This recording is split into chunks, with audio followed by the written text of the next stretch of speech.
I'm really stoked to be here for the Swatch Pro in China because it's the second event of the World Championship and someone's going to be crowned the champion. Lindsay Steinreich and Jen Smith, they got first and second in that event, and so kind of between the three of us, I guess we're pretty close to, you know, whoever's going to do well is going to do well between the three of us, and so it's going to all come down to this event, so it's going to be pretty interesting.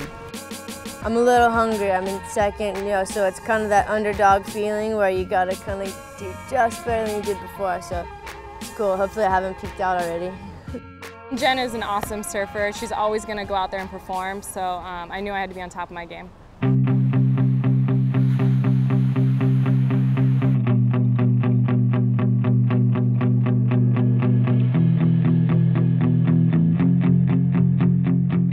I mean, I was in the lead for most of the heat, and then the last 5 minutes, Kalia got 2 waves and just edged me out.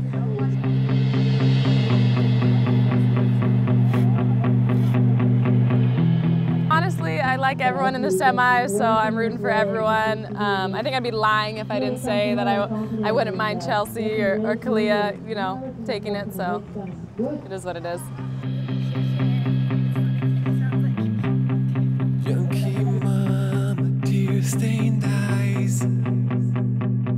It was a hard heat out there. We were pretty much like tit for tat the whole time, and it came down to, you know, we were close, man. She got a good one with a wall and did a couple maneuvers, and I just was trying my hardest to get a good one that had a wall so I could get a good nose ride, and I just couldn't find it.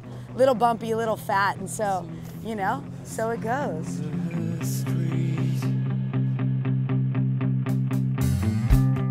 Closed down stores and broken homes.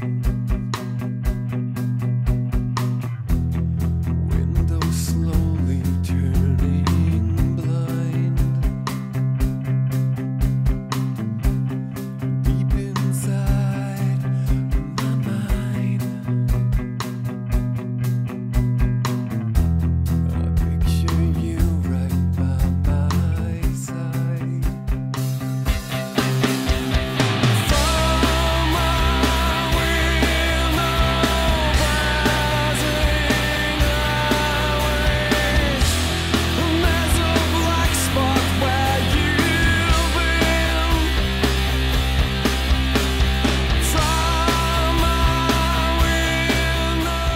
It's finally starting to set in, you know, like even just waiting for the final just felt like it could still somehow get taken from me. So now that I actually have it in my hand, it feels real and it feels amazing.